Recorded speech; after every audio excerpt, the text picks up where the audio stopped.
माफ कीजिए अनुराग श्रीवास्तव।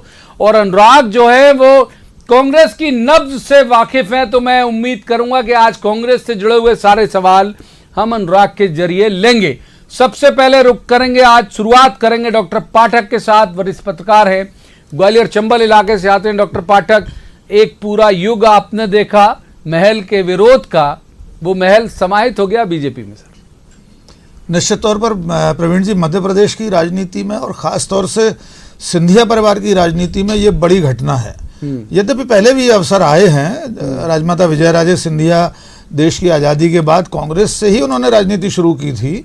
वे लगातार सांसद रहीं। फिर 1967 में डीपी मिश्रा की सरकार गिराने के बाद वे जनसंघ में शामिल हुई। कालांतर में एक अवसर ऐसा भी आया कि माधवराव सिंधिया, ज्योतिरादित्य सिंधिया जी के पिता, उन्होंने भी कांग्रेस छोड़ी। लेकिन उनके कांग्रेस छोड़ने और ज्योतिरादित्य सिंधिया के कांग्रेस छोड़ने में एक बेसिक अंतर है। माधवराव सिंधिया भारतीय जनता पार्टी में नहीं गए, उन्होंने अपनी एक स्वतंत्र पार्टी बनाई, मध्य प्रदेश विकास कांग्रेस, और उससे एक लोकसभा चुनाव में जीते और बाद में घर वापसी उन्होंने कर ली।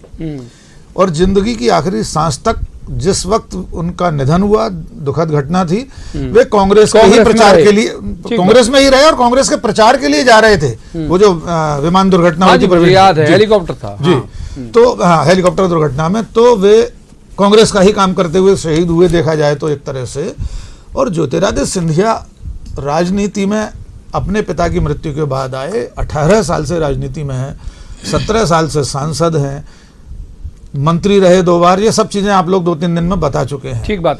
मैं सिर्फ ये कहना चाहता हूं कि ये ज्योतिरादित्य सिंधिया के खुद के राजनीतिक जीवन में और कांग्रेस के राजनीतिक जीवन में मध्य प्रदेश के बहुत बड़ी घटना है और चिंताजनक है कांग्रेस के लिए। बड़ी घटना और चिंताजनक। हम अनुराग एक बार रुक कर लेते हैं। राकेश जो हमारे साथ दूसरे मेहमान हैं, राकेश जी, उनके पास बाद में चलेंगे, पहले अनुराग के पास चलते हैं। अनुराग, बहुत धनाधन कांग्रेस ने आज डिसीजन भी लिए। मैं सवाल आपसे करूंगा राहुल गांधी की टिप्पणी पर भी। मैं सवाल आपसे, कमलनाथ मौन है, हालांकि उन्होंने अभी तक कुछ नहीं कहा, लेकिन सवाल आपसे कहूंगा दिग्विजय सिंह की प्रेस कॉन्फ्रेंस पर भी ये कह रहे हैं कि पद के भूखे थे। दरअसल उनका वो बजाय कांग्रेस से मिलने के अमित शाह और प्रधानमंत्री नरेंद्र मोदी से मिलते थे, ये आरोप दिग्विजय सिंह जी ने लगाया। बदलेगा क्या कांग्रेस के लिए, अनुराग श्रीवास्तव?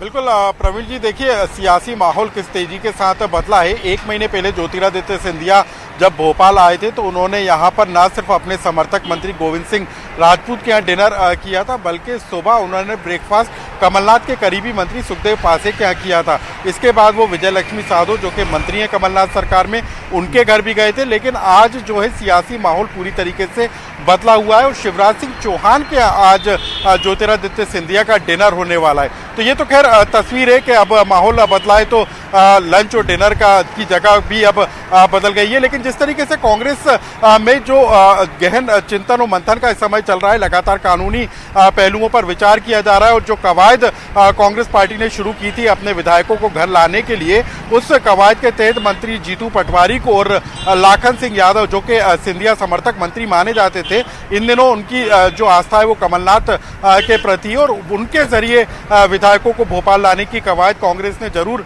छेड़ी। हालांकि जो तस्वीरें निकल कर आई बेंगलुरु से, वो बता रही हैं कि इसमें कांग्रेस को सफलता हासिल तो नहीं हुई।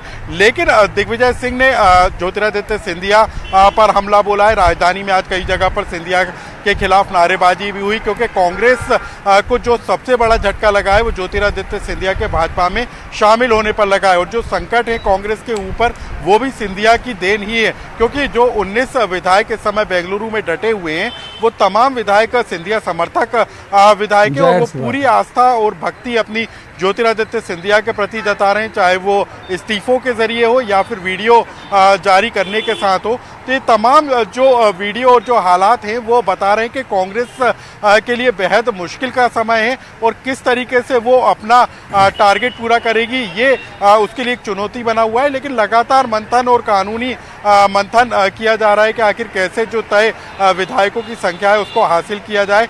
लेकिन आज ज्योतिरादित्य सिंधिया भोपाल पहुंचे, बीजेपी दफ्तर पहुंचे, तो दिग्विजय सिंह ने भी उन पर जोरदार हमला बोला, और इस बात का भी उन्होंने कहा कि जी प्रवीण जी, हम आएंगे अनुराग आपके पास। और ये जो अनुराग जिस